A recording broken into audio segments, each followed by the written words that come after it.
Like I wake up, I have a coffee, and I literally eat whatever I want. Man, this is So wild. I'm talking to a completely different person. I'm very you interested. really are.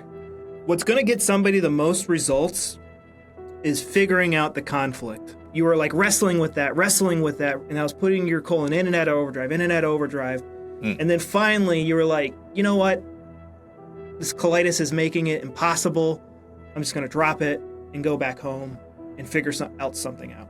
You killed it. You killed the conflict. Why not hold that kind of perspective while simultaneously like, hey, let's eat really healthy, nutritious food at the same time? Why not do both? I think I've spoken about this before, but a lot of times the thing that you're worried about can become a self-fulfilling prophecy. And it's like, okay, I'm worried that I'm going to eat this thing and it's going to give me diarrhea. Eat this thing gives you diarrhea because you're stressed. My timeline and my kind of conflict resolution thing, it doesn't seem to flow the way that it's supposed to flow in the context of German New Medicine.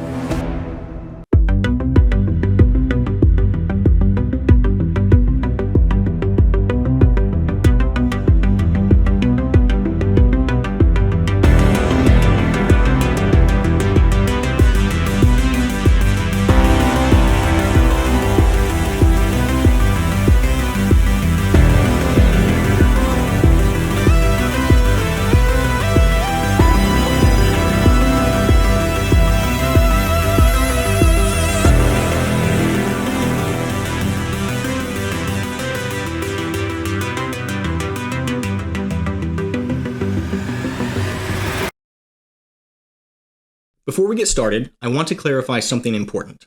In this episode, I ask Mike Merrill, the Heal Your Gut guy, about his unique perspective and opinion on German New Medicine. I want to make it very clear that I am not endorsing or recommending German New Medicine. As you'll see in this episode, I disagree with most of the fundamentals and the basic premises of German New Medicine, though I do find it to be an interesting concept, and I can see how some elements might be beneficial.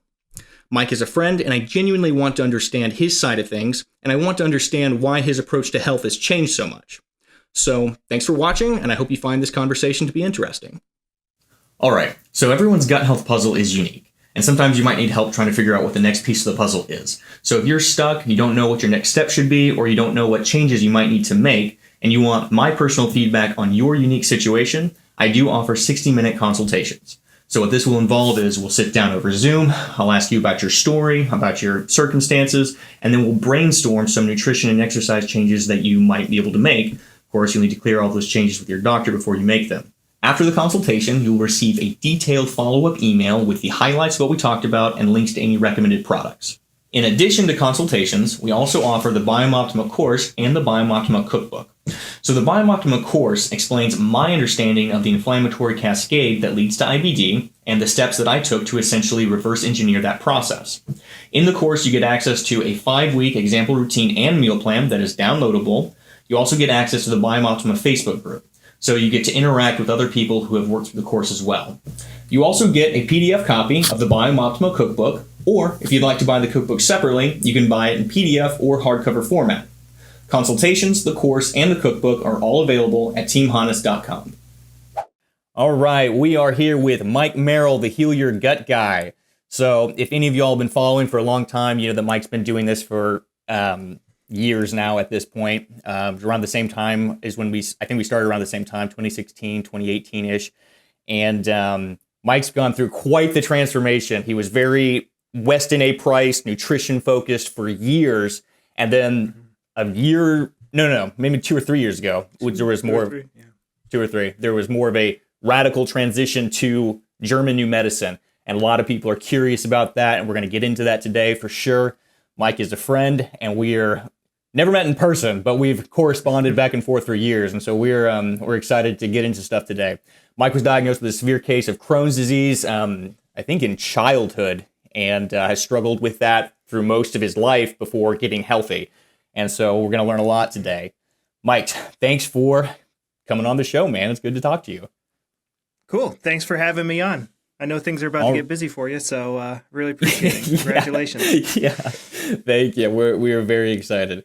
So first of all, I'm very curious, before we kind of get into the German New Medicine stuff, I'm really curious about your current kind of daily routine and what that looks like, because previously we talked about all the different nutritional stuff you've done. And so I'm curious what that looks like now with all of the different practices that you've got going on now.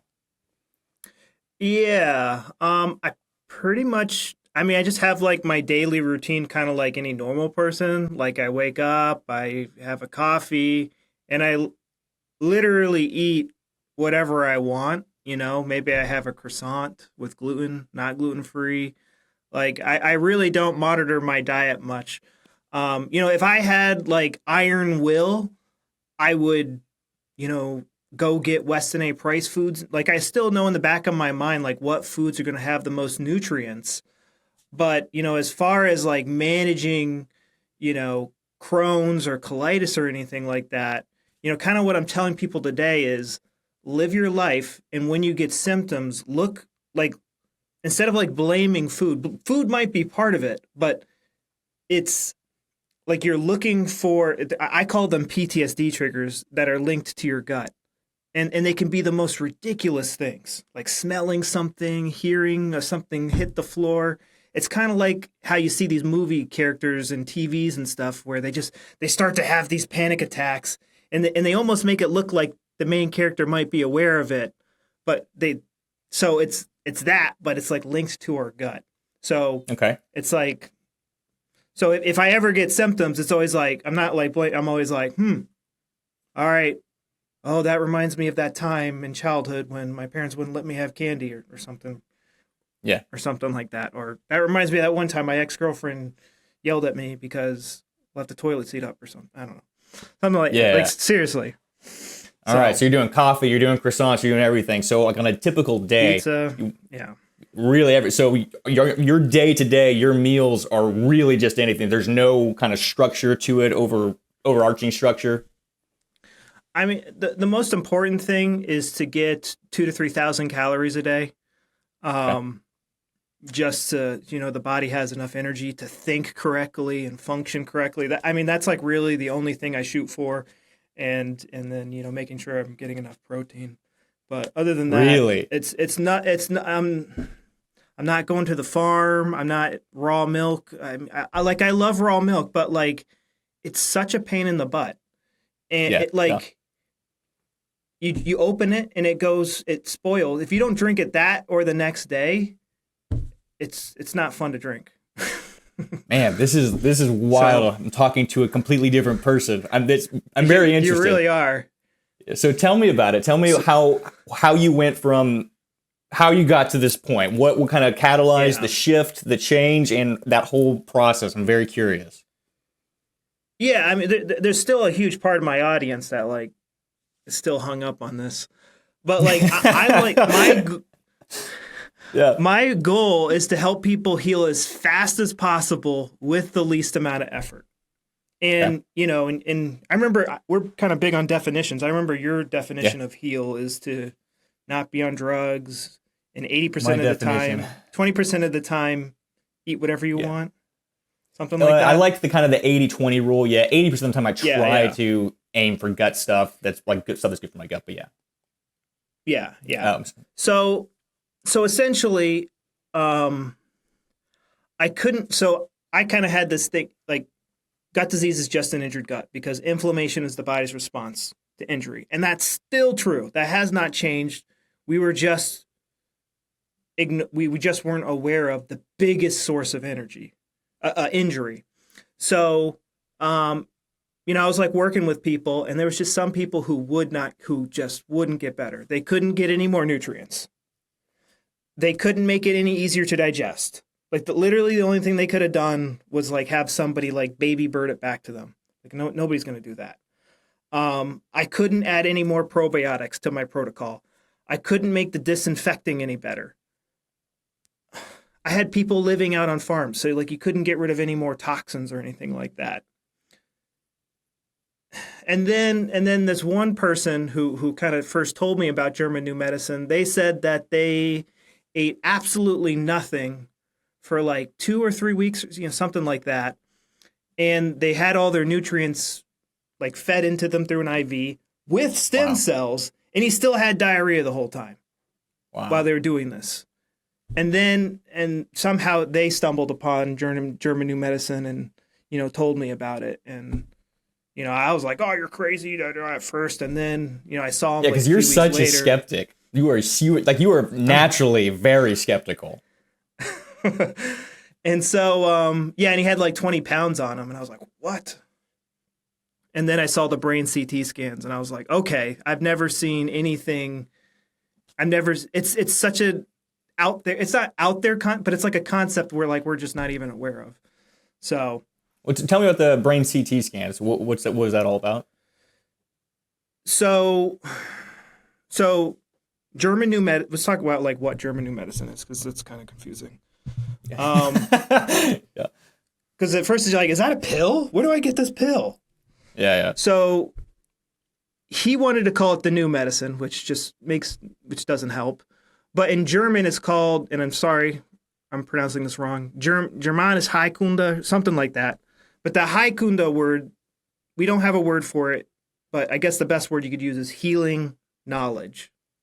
So it's essentially how our body actually functions, and he calls it the 5 biological laws. And so when he was practicing, it was more common knowledge, or at least more acceptable, that gut disease and just disease in general started after traumatic event. It was Crohn's and colitis was labeled a psychosomatic disease up until like the 50s, 60s, 70s. It was common knowledge. And so he was like one of the first generations of doctors to have the CT scan. So they really kind of were doctors were allowed to be more experimental back then, before kind of like the rules became more strict, I guess in like the 70s or 80s. And he started to notice like every time somebody had every time somebody had colitis, the rings were in a very specific location. Every time somebody had depression, the rings were, over here. If somebody had hemorrhoids, the rings were here. Here. If somebody had heartburn, the rings were here. Like every disease had a spot in the brain where you could find this ring. Interesting. It's like a, and the ring would change depending on if the person was conflict active or in the healing phase. And I'm throwing out a bunch of terms right here. But yeah, and then I got my CT scan read, and boop, boop, right where they're supposed to be, they were there. No way. And then a few other, there's not a lot of people who can read these scans. Reading CT scans, even like as a normal doctor, takes quite a while to do. Like when you go to the dentist and they're like, look, cavities, and you're like, are you sure? I don't see anything. Right. So yeah, I mean, okay, so you went through, you kind of was introduced to that concept, and then what got you to the point where you made this radical shift? Like when you actually started incorporating this and kind of getting rid of the nutritional stuff? Pretty quickly. I mean, I read it, and it took me quite a while to get a really good understanding of it. But probably within the first 3 months, I was like, you know what? I'm going to test this. And I'm just going to eat as bad as I possibly can. Or just eat normal, and when I say that, I just eat like a normal person, really. And I probably put on, I was 150, if you go back and you watch our old interview, it's uncomfortable to look at me. My face is caving in on a V, it's like V-shaped. It's so uncomfortable. I was so looks malnourished. normal to me. Really? And yeah, so I was 150 pounds. I'm a little, 5'10", 5'11". That's skinny in my book. Now I shot up. I had a personal trainer and everything, and I shot up to 175 within a month or two.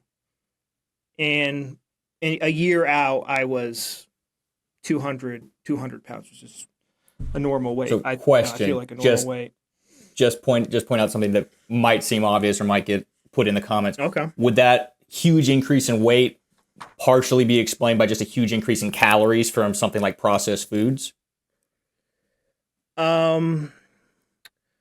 Well, let's keep in mind I started this at 33. So 33 what?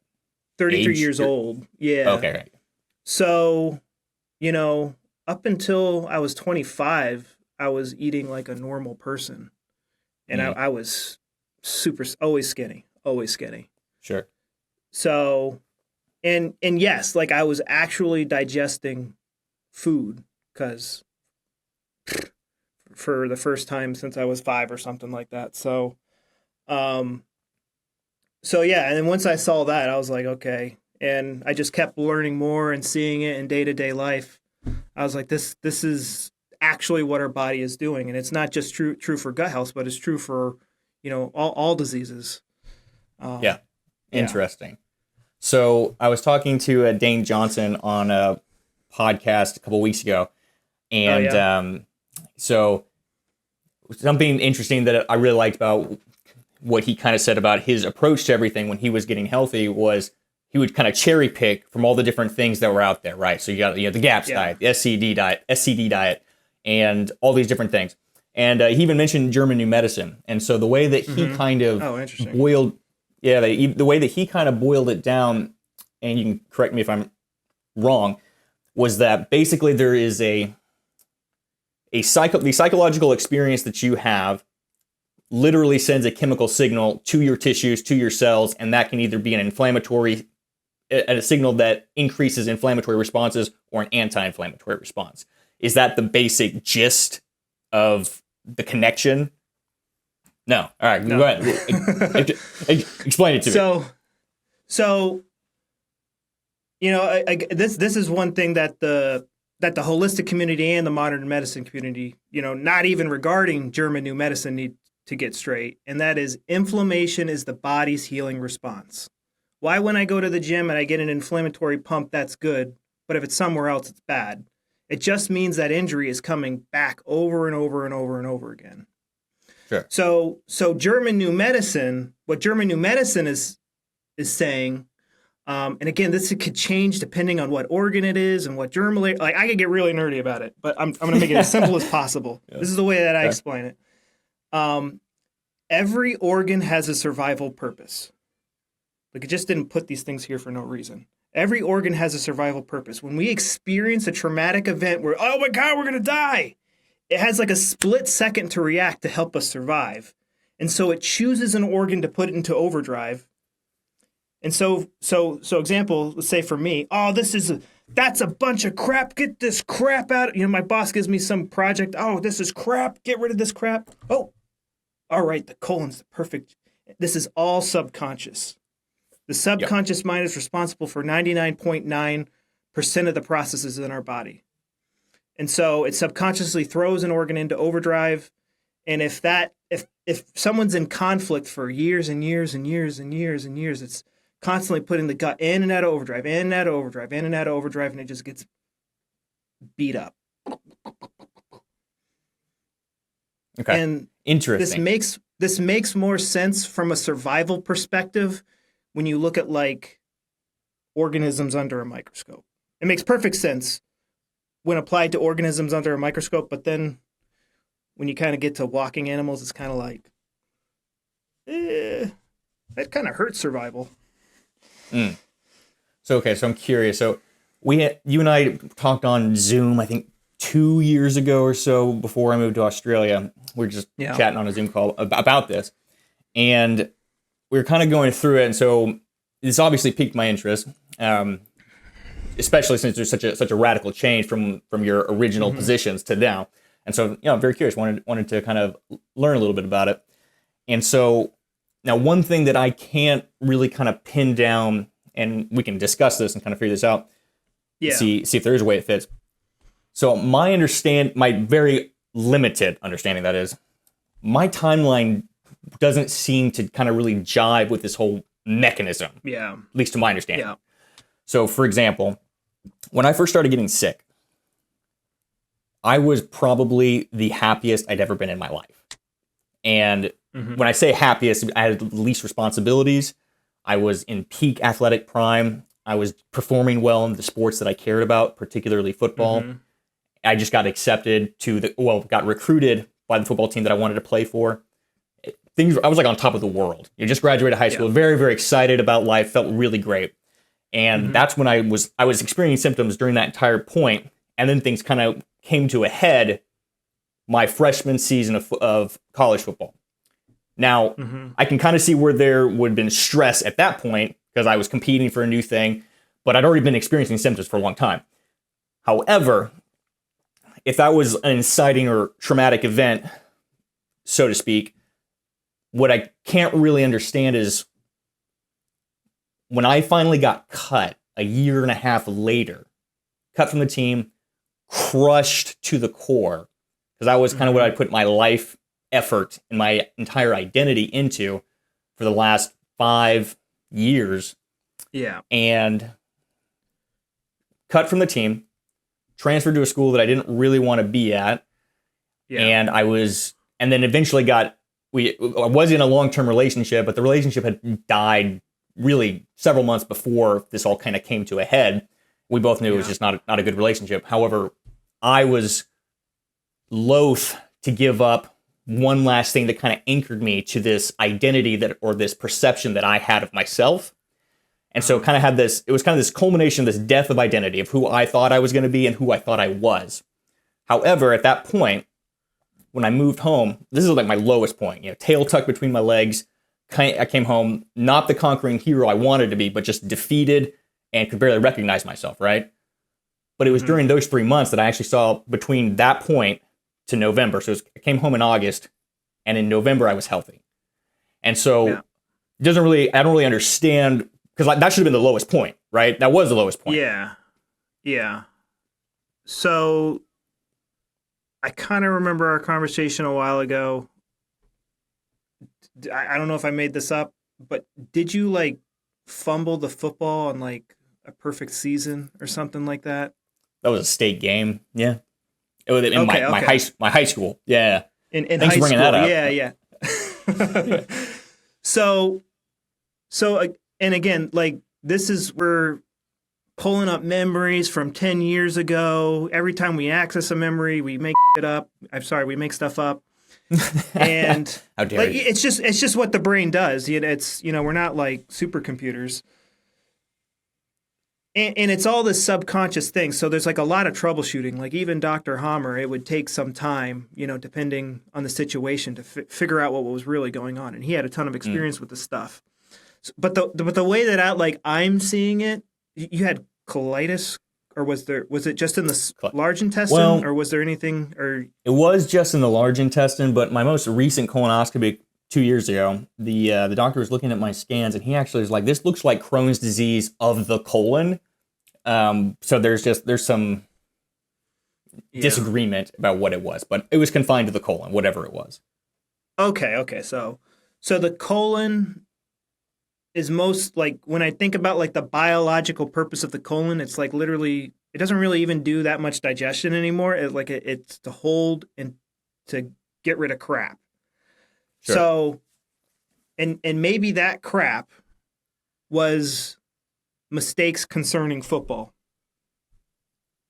Yeah, and this is just like, like the way like when I work with somebody, we talk for an hour, and I literally have a Word document open. I can't do this without a Word doc. I can't even do it if I was like writing it on paper. It would be a mess. And I'm always like, we're like refining this timeline, and as we're doing it, they're like, oh, wait a second, I remembered something. So, or they'll text me like the next day, like, oh, I woke up or I was in the shower and I remembered this. But, so let's say your conflict was, and this is highly oversimplifying it, but like, let's say it was like, I want to be a pro football player. And you were like wrestling with that, and I was putting your colon in and out of overdrive. And then finally you were like, you know what? This colitis is making it impossible. I'm just going to drop it and go back home and figure something out. The conflict of you being a football star, you it's still there, but you like essentially you just like you killed it. You killed the conflict. And so it stopped putting your colon in and out of overdrive or intestine. I can't digest the football, or I can't get rid of this crap that's making me a crappy football player. And so when you decided to quit, now it's, you know, it's not like, oh, I don't have to react to football anymore. We don't need to go in overdrive anymore because he's not playing football. But for a lot of people, what they do is they quit football and then they take up some other hobby and they get all worked up about that hobby, and they just, you know, it's like, okay, we're not playing football anymore. We're playing business. Okay, I'm going to just pretend the football is business now. And Interesting. So I do remember, oh, first of all, I was never under any illusion that I was going to be a pro football player. I'm 5'8", 160 pounds, unfortunately, and play D3 football, which is like, you know, the absolute lowest you can play. But if I could simplify it even further, I think, because I thought about this a lot during that process and during kind of just thinking about this conversation coming up, I thought if I could boil it down. behind the scene too, so. Yeah, I mean, there's a lot of all kinds of emotions and things, but I think if I could boil it down, the thing that was so upsetting to me at the time, and the thing I still like have nightmares about, was just failure. It was literally just failure. It's the fact that something that I thought I was good at, something I wanted to be good at so bad, and the person I wanted to be, is just like literally everything I ever thought about myself had died. I was, you know, decrepit, went from being really athletic to not athletic, went from successful to not successful. And it from a spiritual aspect, when I was at that point, cut from the team, finally out of this relationship that I shouldn't have been in for a long time, and I was just holding on, just clenching, holding on, because I didn't want to let go of the identity or who I perceived myself to be. And I wasn't ready to just be like, all right, I'm at rock bottom. But from a spiritual aspect, there's this part of me that was like, okay, you know, there are times when I feel like what I had put and channeled my life energy and my life focus on and put my identity in was so wrong. I feel like God wanted that part of me to die, because A, it was useless, it wasn't good, it wasn't important, and I wasn't focusing on the things that I need to be focusing on. And then through that, it's kind of like at that point, kind of like what you were saying, once I was like, all right, this is done, it's dead, it needs to be dead, it's a good thing that part of me has died. Then it was kind of like, all right, I'm on to the next thing, and I'm going to trust God's going to take me where I need to go. And I tell this, when I tell this story to people, I'm just kind of tell them, like, basically, when I was going through this whole process, it was like I was running through, you know, a field of landmines with a blindfold on in the dark, and God just dumped everything I needed into my lap to get healthy. And I also had that faith and that spiritual belief that God was going to do what he wanted with me. And so that also really helped resolve even the midst of that darkness and that just feeling of emptiness. I failed. I'm a kind of a loser. Everything I wanted is just gone. That whole process with the nutrition plus the prayer and the understanding of God's got a plan for me did lead to something much better than I could have ever imagined. And 6 months later, I met my wife, the most amazing woman in the world. And things went really well. So it's very interesting. I can kind of see how that could have played a role. Yeah, and it's really a skill. Like, even when I read the old studies from like the 50s and even to the 10s and 20s, they're like, if you just ask somebody with Crohn's and colitis, hey, what was stressing you out yesterday? Most of them won't tell you unless it's like super obvious, and you usually have to talk to their family members, and they're like, yeah, he just lost his job. Are you stressed out about your job? No, I can get a job in no time. Well, it's been like 5 months. No, it's their fault. Nobody, that's this market. It's the president's fault. Like, you'll usually get that, and I'm guilty of that stuff too. Like, you'll usually get that type of response from somebody. So it's in the subconscious. So, and you got every health expert telling you it's this or that. So there's really not, like, you only have like, so let's say you only have like 100 free thoughts a day, and if like 90% of them are going towards work and just other things, like you're not going to have the awareness to see what the triggers are. Yeah. So, but yeah, it's, I see a lot of breakups and losing jobs, not getting the promotion. And when it's Crohn's, like in the small intestine, that's usually like, oh, I want to digest this thing and absorb this thing, but I can't. And if it's colitis, it's usually, I looked at my colonoscopy report and I was like, wow, I had gastritis. I had inflammation in the small intestine, and then I had inflammation in the sigmoid in the last one. I was like, I thought I just had it in the small intestine. And so colitis is like, I want to get rid of this crap. And then if somebody's constipated and bloating, they're more sad and depressed and they want to hold on to this thing. And if they have like constipation and diarrhea, they're usually like flopping back and forth on how they feel about it. Oh, they're a bunch of jerks. Oh, they just pick on me all the time. Like they'll swip back and forth depending on, you know, what side of Whatever the bed the they woke stressor up is. on that morning. So Interesting. Okay. and then going to the doctor and getting a really bad diagnosis can do a number on people. You know, if they feel really hopeless, that's when the kidney collecting tubules turn on, and they just pack on pounds, they pack on weight, that water weight. So yeah, and you know, I would say about 75% of the people that I see, it's usually pretty, you know, within the first 30 minutes to an hour, I find the conflict pretty fast. And then, you know, there's that 10, 20% where it's a little bit difficult to find. So. Okay. So I got a kind of a question, and this seems like I feel like there's a logical question. So we'll see. So with that kind of perspective being kind of the main focus for you right now, to me, I'm curious, why not hold that kind of perspective while simultaneously like, hey, let's eat really healthy, nutritious food at the same time? Why not do both? That's a good question. So in an ideal world, that would be the most productive.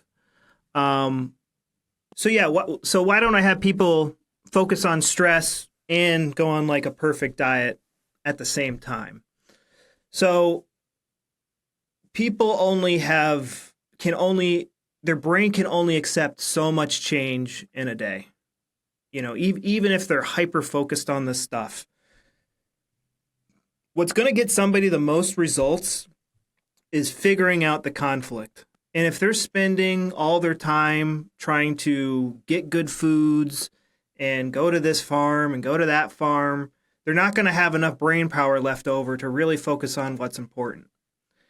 And in most places in the world, it is impossible to get clean food. Like if you actually like sit down and like look at what they do to organic food, and you can't eat out. Like, so eating a perfect diet creates so many conflicts in somebody's life. I really wish we could eat clean, but like, you know, let's just take like one of the simplest pieces of advice, which is like, don't eat seed oils or something like, like don't eat seed oils. Don't eat rancid seed oils. Hey, guess what? You can't eat, you know, like soybean oil and vegetable oil, all that stuff. Guess what? You can't eat anywhere. You can't eat at Chipotle. Yeah. You can't eat at McDonald's. There's literally like a handful of places you can eat in the whole entire U.S. Now you can't go eat out with your friends. And maybe your conflict is, you know, you got kicked out of your friends group.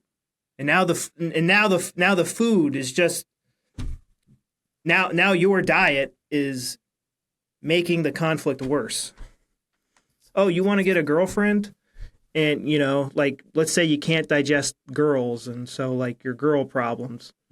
Not being able to take your girl out on a date, you know, might, just depending on the person, it's the foods, and again, whose advice are you going to follow?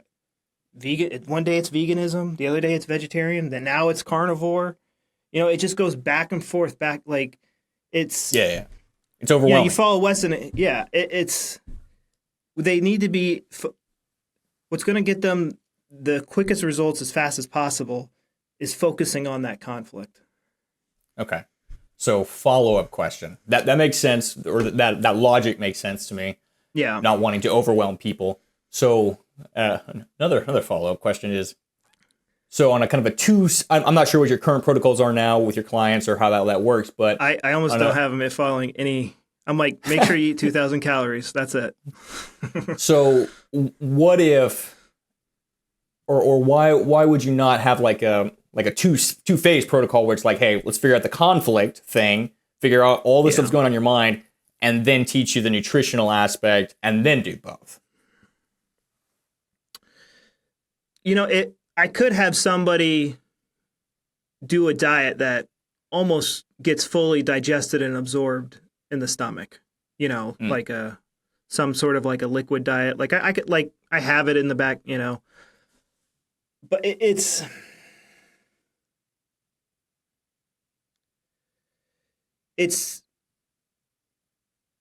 in, so kind of the holistic community. The main driving idea is that it's toxins, it's toxins causing the issue, it's malnutrition causing the issue, and a bad gut microbiome causing the issue. And so, but in reality, it's that conflict that's linked to the gut, putting the gut in and out of overdrive. So somebody could be eating the perfect diet, and if they don't get that conflict under control, they could eat like that one person. He wasn't even eating anything. He was getting all of his nutrients injected into him. So, I could, I do suggest certain supplements that, Weston A. Price was really big on. Like, we're pretty deficient in fat soluble vitamins and stuff like that. But in protein, like somebody really needs a lot of like, there are certain foods that I suggest, but it's like really kind of just like get your 2,000 calories in so your body has fuel to burn. So I'll be kind of the first to admit that from I grew up in a very, very male-oriented environment, in high school, football buddies, and there's always kind of be as mentally tough as you can, half the battle is mental, just keep pushing, that kind of mentality. And so it's almost like for me, if there's a mental block, I'm like, okay, I just got to push through, which can be dangerous in all kinds of aspects of life. But something that I'm wondering about physiologically is, since I typically think more on the physical lines of, all right, what are you doing physically that's influencing your brain? So for instance, in the gut microbiome, there's 90% of your serotonin is synthesized by your microbes inside the gut, and that has quite literally communicates with your brain. And so I'm curious if you were to, so your thesis is kind of, all right, the conflict originates in the brain and that affects the gut. And then where I'm kind of at typically is, well, what if you were to improve your gut, improve the neurotransmitters that are synthesized in your gut, and that improves the way you think, feel, and behave? And so, and then what if you just did both? So you were trying to improve the conscious level while also physically improving that communication between the gut. And so I'm just kind of like, how do you know? Yeah. What's the... Yeah, no, I can explain that. So there are lab studies out, like, within the past 4 or 5 years of they just stress rats out, and it just totally destroys their gut microbiome. And they're all eating the same thing, Yeah. They feed them the same thing, one group of rats, they pet them and whatever, kiss them and stuff. Gut microbiome's fine. The other group of rats, they stress them out, and their gut microbiome's totally screwed up. And, I went back and I read Dr. Burrell Crohn's book. He's the guy who discovered Crohn's disease. And he actually tested out like this fecal matter transplant thing, because he thought it was tuberculosis of the gut, which is pretty close to the fourth biological law of German new medicine states that mycobacteria, bacteria, and fungi assist with either the cell proliferation or the cell removal. They assist with that organ going into overdrive, which is highly simplified. Think about this. Like, how does lactobacillus get in breast milk? It goes. Good question. It goes. I don't know. But I don't know either. it's when I went far enough down the terrain theory rabbit hole, with like Bouchamp and all that, and Louis Pasteur's germ theory, but like Bouchamp and all these guys, where they started to see bacteria and fungi come out of our own cells. So essentially, what's happening is, we develop extra gut cells. That's either thickening of the colon wall or the polyps, and they help us. They help it perform better, to digest food or absorb food better. But then when it gets resolved, the bacteria break it down, and that's when all the magic happens: the blood and the pain and the mucus and all that stuff, and they'll go away when everything's finally resolved.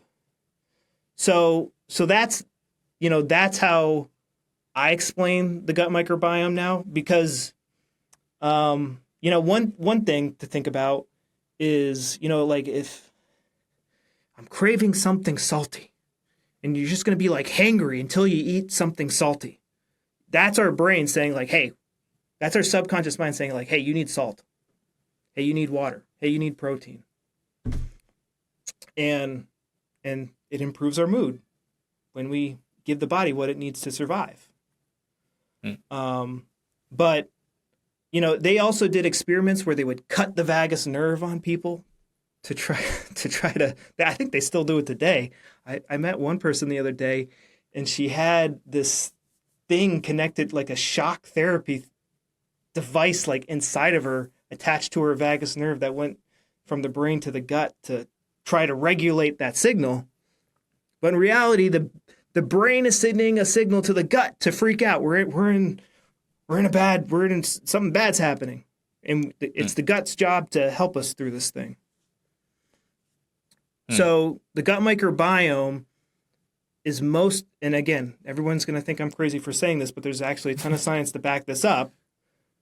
It's mostly influenced by the brain. And here's like another very weird thing that I kind of ignored for the longest time. Like, how could somebody have H. pylori in their stomach? Last I checked, everything just goes down. Why isn't everything H. pylori infected? Like, how can I only have E. coli on this part of the colon and it's not everywhere? It should be everywhere. Well, I can actually answer that. So it's okay. Your gut is segmented by pH levels, and so certain bacteria can only survive at certain pHs, and so that would be the segmentation effect, and that's why H. pylori kind of likes to hang out in the stomach. But yeah, I can see that. Interesting. So yeah, that is quite a transformation. I remember there's quite a bit of drama in your Facebook group when all of this was kind of going down. Well, how interesting. So, what do you spend your time doing now? What are you researching, and what are you learning or coaching? How is all this going down now with this new kind of perspective? Yeah, I mean, most of my time goes into how to make better videos and stuff like that, unfortunately. But like when I'm trying to help people get better, it's, a lot of it is going into like how a traumatized mind behaves. And, like, I don't know if you've seen some people go through some like pretty stressful things and they're like, oh, no, it wasn't stressful. Or like they don't even remember it happening. And that's the subconscious mind trying to protect our fragile conscious mind. So there's a lot of weird things the traumatized mind does that just like the public isn't aware of. So it makes it hard for them to, rewire their brain the way that they need to. And, last year I made this 13-day protocol that kind of, takes somebody through the steps to, if like I had to do it over again to rewire their brain. So, I don't spend much time on nutrition. Just Weston A. Price. If you want to learn, what the most nutritious foods are, Weston A. Price. And I'm just doing my best to help people rewire their brain the fastest. because it's a little tricky sometimes. Okay. All right, I'm gonna play devil's advocate here for a second. So, Go ahead. curious.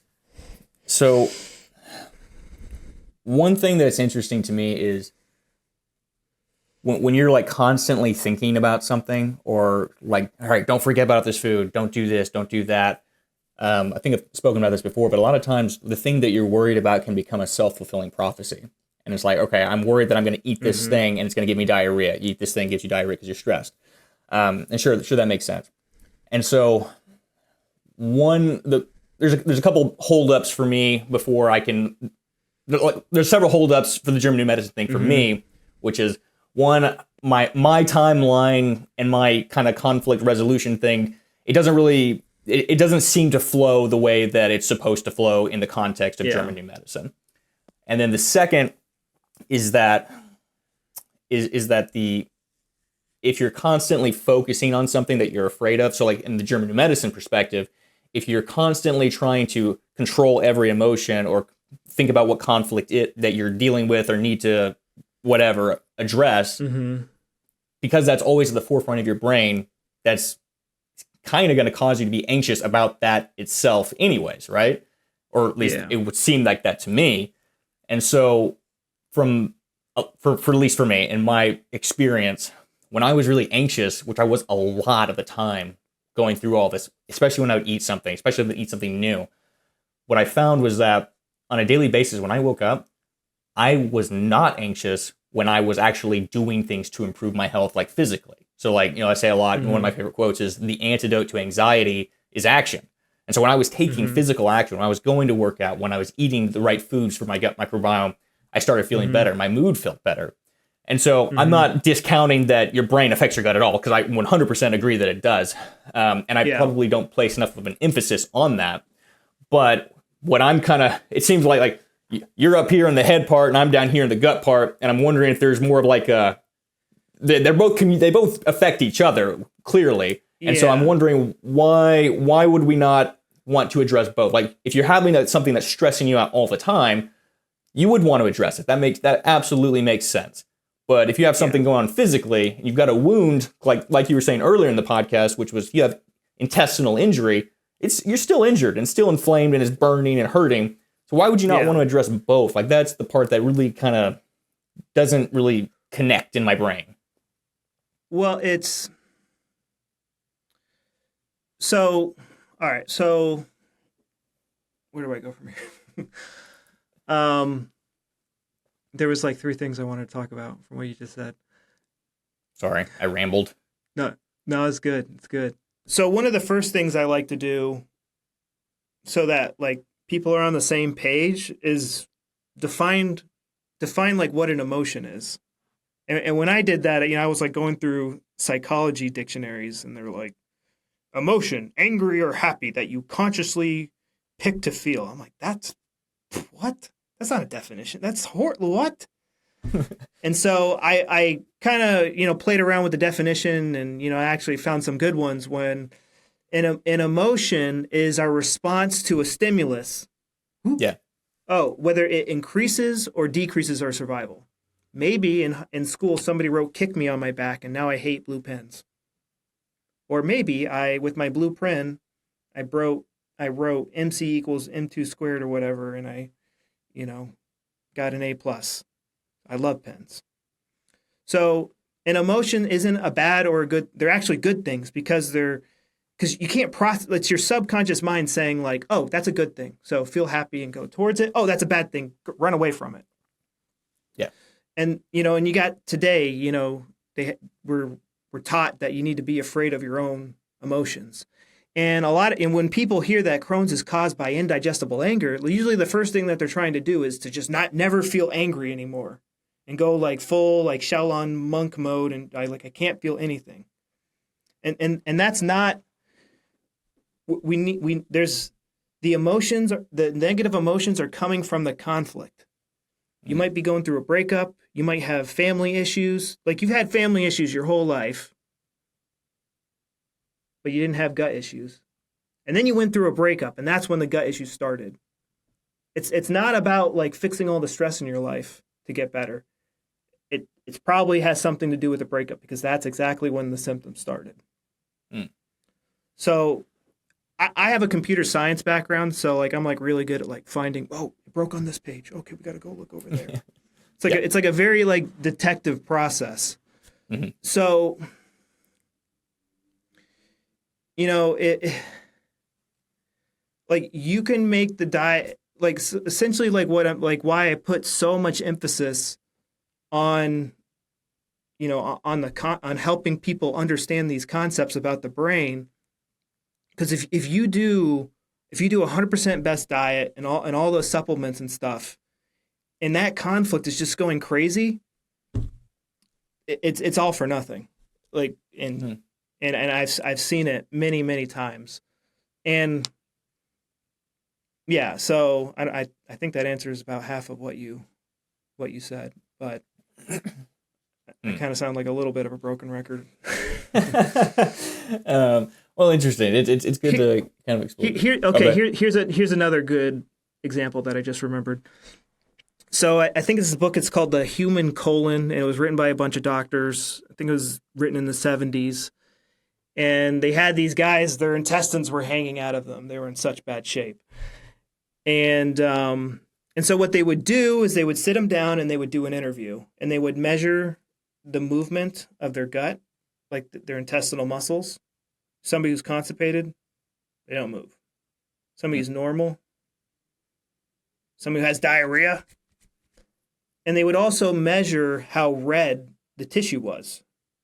So, they just sit there for a while and they wouldn't talk about anything and things would be normal. And then all of a sudden they're like, they knew their conflict. So they're like, tell me about your dad, who like just fired them or caught them doing something. They'd be like, oh, he's such a jerk. And like literally within seconds, it would turn red and the muscles would start freaking out. Mm. And then they're like, well, okay, we know he's sad and depressed about, losing his house. And then he would just change. Oh, I love that house and I'm never going to get it. So fight or flight is diarrhea. Mm. And then play dead is the constipated freeze response, and the muscles stop moving. And this makes a lot more sense. Like if you just look at your dog or your cat or, your cow or your horse, everything is food. Everything, they interact everything with their mouth. And as a kid, everything, the mouth is, our subconscious mind sees a lot of things as food, most things as food. It's like we're playing a game of Pac-Man. Mm. And right in those interviews, they would okay, tell me about your favorite movie. And things would slowly calm back down. And probably, while they're talking about Star Wars or whatever, they're still in the back of their mind like, yeah, my dad's a jerk. Or whatever the situation was. I'm still a little confused on your position. It doesn't quite make sense, because like you agree that there's a physiological component, but kind of not. And so that's part that doesn't really make sense. Like if you were to eat glass, that's gonna shred you. Like that's like clearly gonna shred your insides. So it's like what? There are people who eat glass and iron and all that weird stuff. And they're fine. And you like look at the average animal in nature, like they're eating rocks and dirt every day, which isn't the best. There's a difference. No, it's not the best. Yeah. Like it's not like when gluten's not like gluten's a poison. It's protein in storage form. It's not rat poison. Everybody will die if they eat enough rat poison. 90% of the people on planet Earth eat gluten, and they're absolutely fine. Big difference. And when you see something as rat poison and you eat it, it doesn't even matter if it's the healthiest thing on Earth.